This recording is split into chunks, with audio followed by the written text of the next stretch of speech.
Ladies and gentlemen, welcome back to my channel. Welcome back to another collection review today.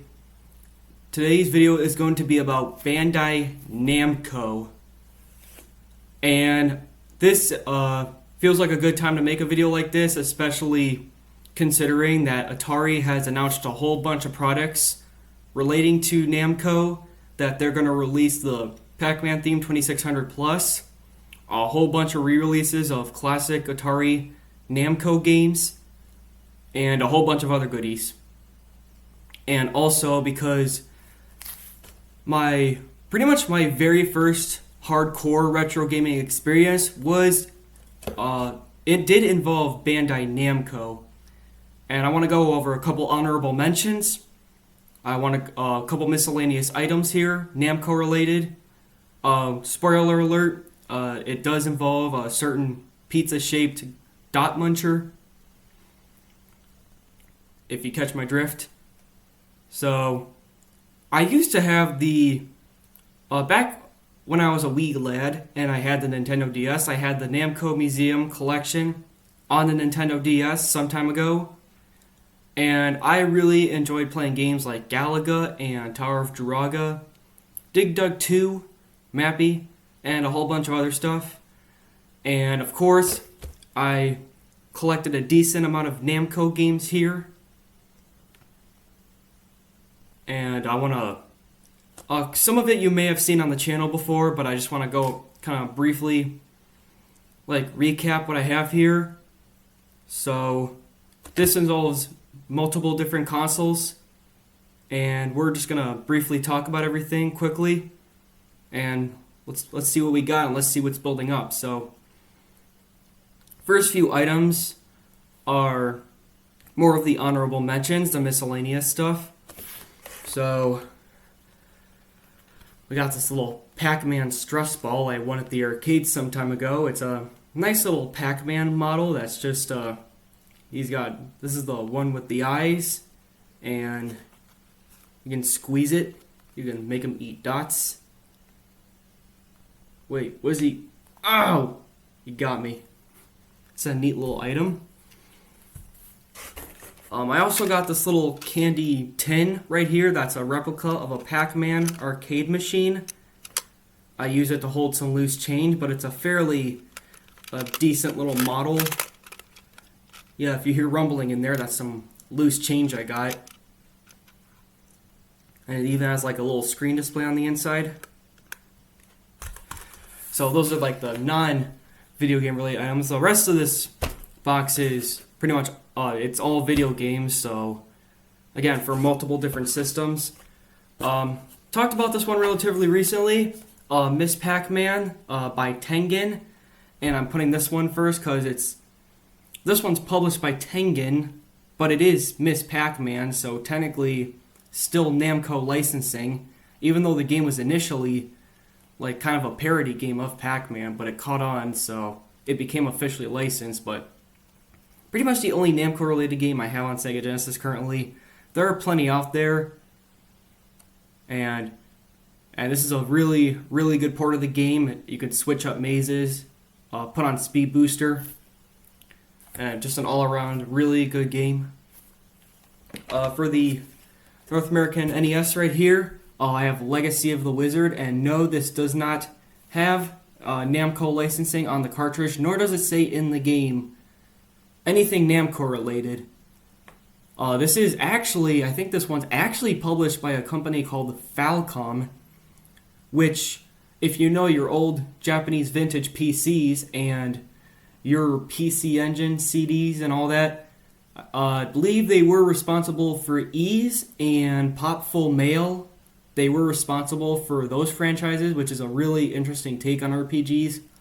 And this one kind of follows similarly. You can pick a few different characters and kind of follow a similar format with the whole, kind of top-down turned into 2D platform kind of thing. The reason I'm putting this one on the list is because Namco Museum Archives 1, specifically, I'm talking about the Nintendo Switch version, and I think it's Namco Archives 2, that this game was put on there under the Namco licensing.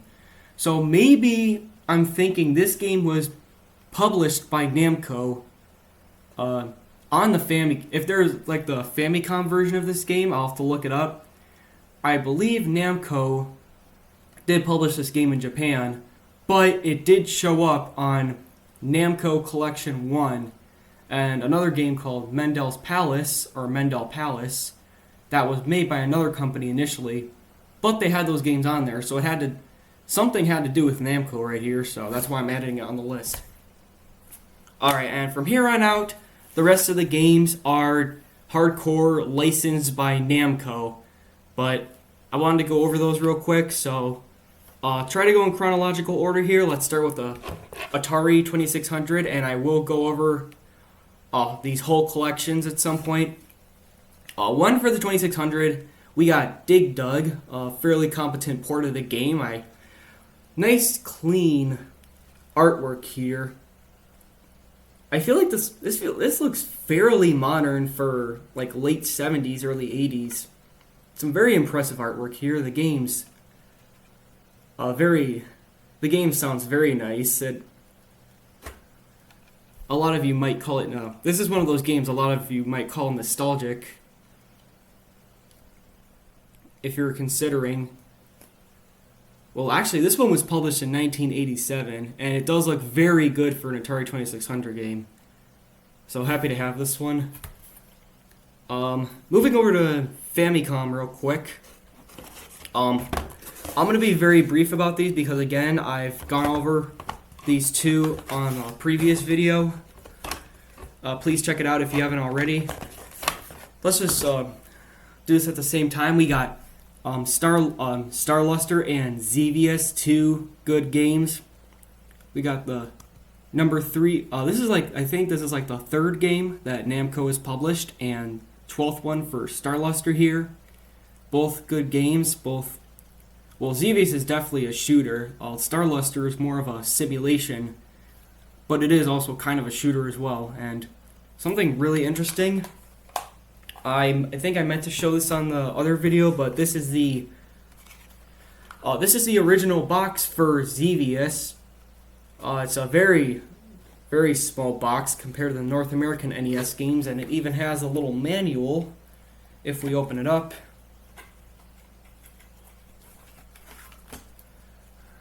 So I think the colors kind of washed out over time, but this is a very different style manual and a lot smaller compared to the rest of the collection, but very compact, very nice, two very playable games.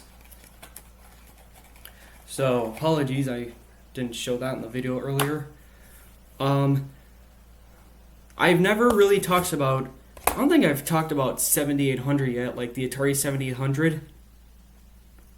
The Atari 7800 is a very, I think to me, I prefer it over the 2600, even though it basically sounds the exact same, but the graphics are definitely improved.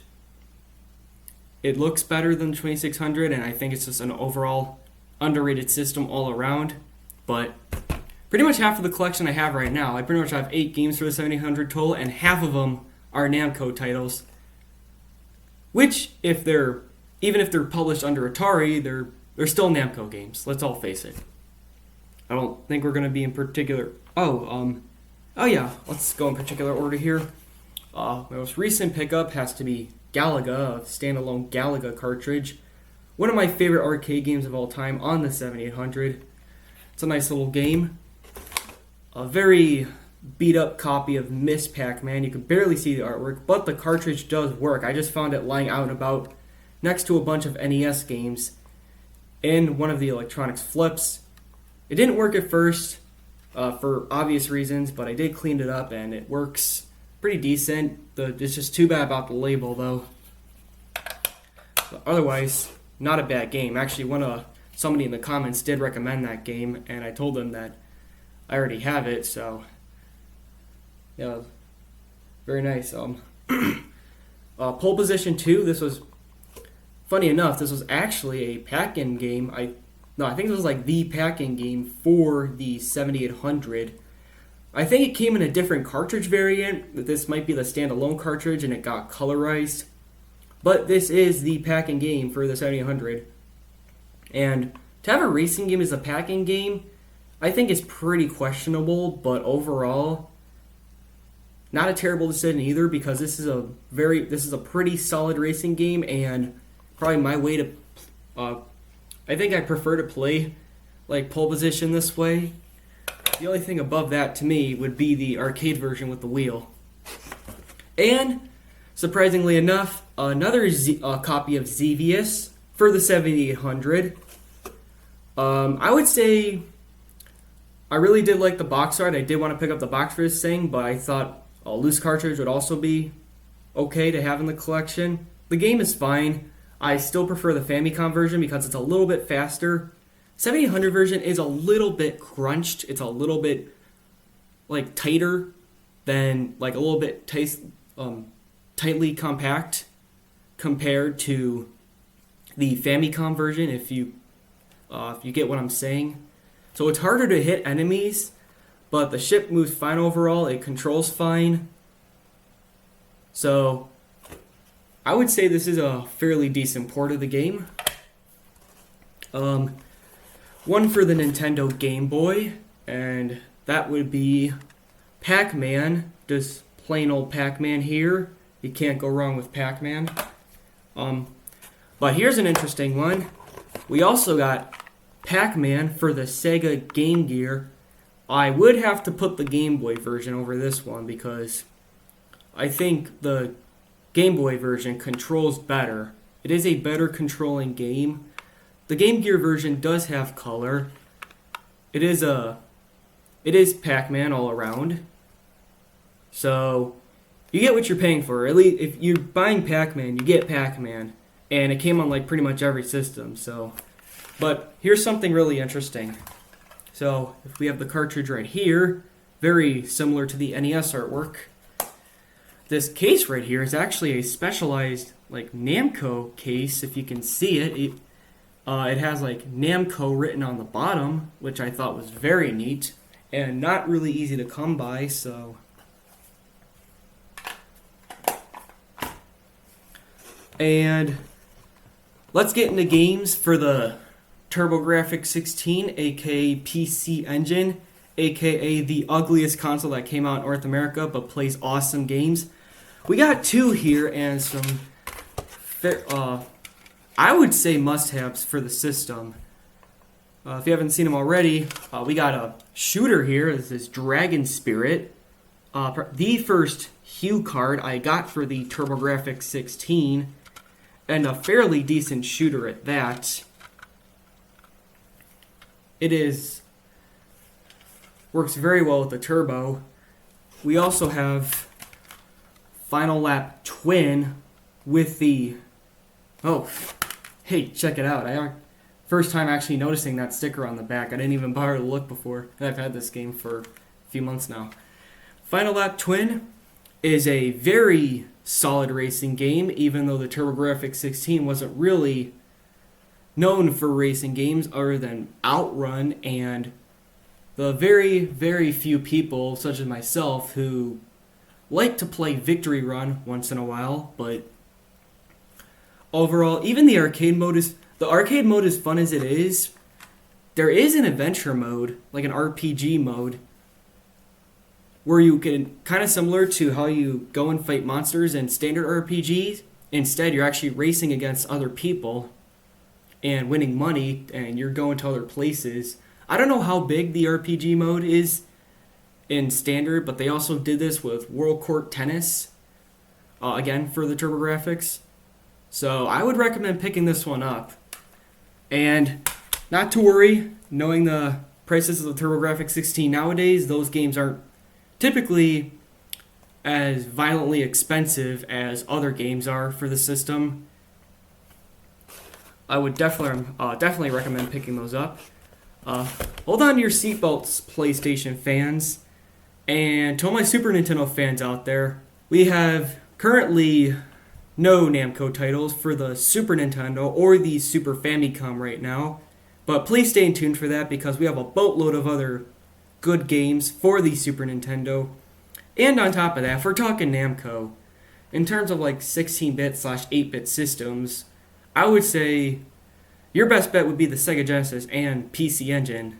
But for the PS1, we have Tekken. We have a very competent fighter here, a little slow around the edges, kind of like Virtua Fighter or Battle Arena Toshinden. It is the first Tekken game that was ported to the PS1, ported the arcade game, I assume. You actually get a little Galaga bonus stage minigame at the beginning, and I thought that was such a nice feature, and I think they did this with other Namco games, such as, I believe they did something like this with Ridge Racer, another game I have yet to collect, but I would definitely check that one out.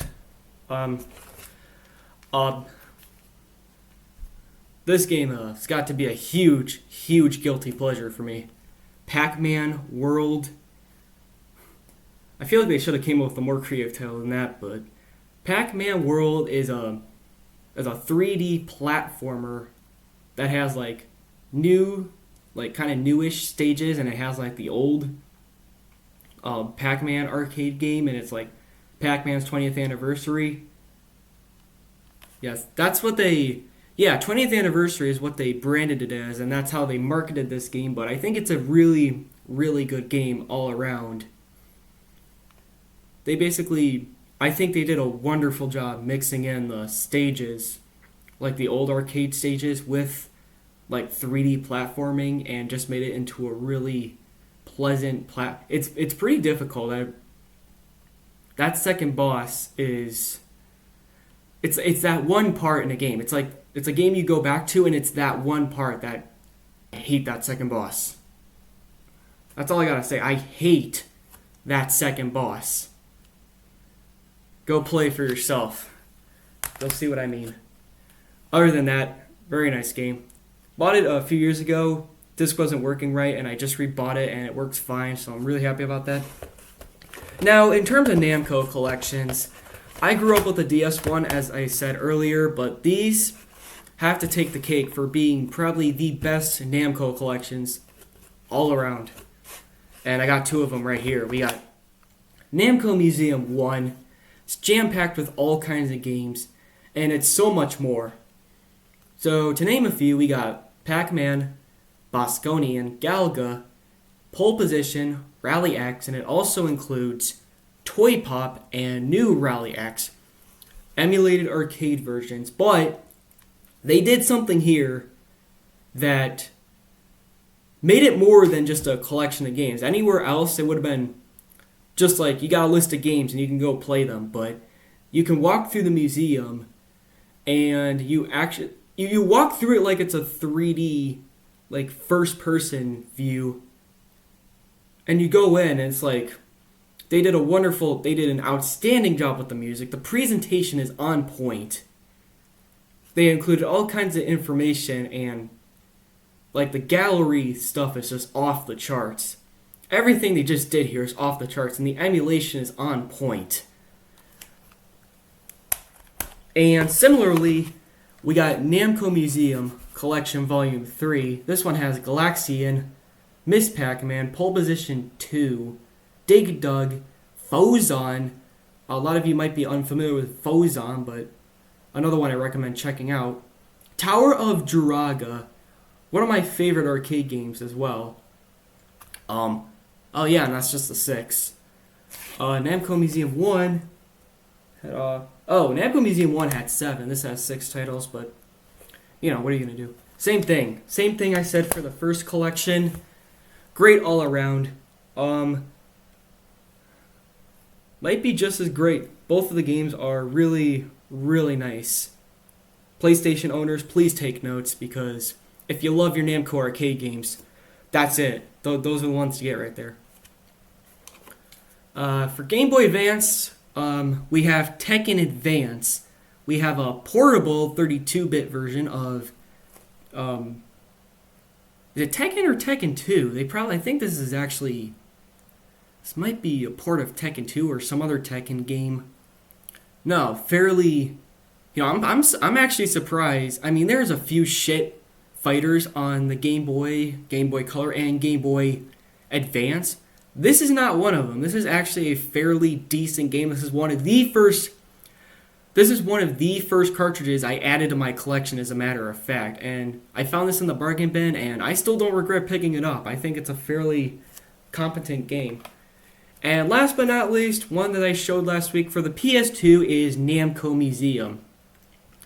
And out of absolutely everything I tested in this box, I am blessed to tell you that this is the only game, as scratched up as it is this is the only game that worked on the PS2.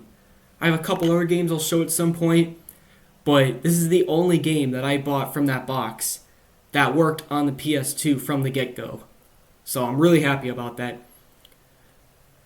Not as presentation perfect as the PlayStation games, but what makes this one stand out and why this is another good Namco Museum collection is for 3 games alone. I mean, the rest of the games are like, yeah, it's the arcade ports, so whatever at this point, but they included PacMan, Galaga, and Dig Dug Arrangement. Basically 32-bit arcade games, and all of them are stupendous. All of them are really nice games. I was really surprised by PacMan Arrangement. Variety is off the charts. Infinite continues, and so much spicing up the gameplay. I would pick this up just for those 3 games alone. So, again, not a patch on the PlayStation versions, but, again, very nice game overall. So, that is it for the Namco collection for right now. I'm always building up my collection over time, and we still have a ton of games here that I've been collecting over the years. Please like, comment, subscribe, and please stay in tune for some more videos. And a very special announcement is coming up soon. I'm not going to say what it is just yet, but please stay in tuned. Thank you guys so much. Have a good one.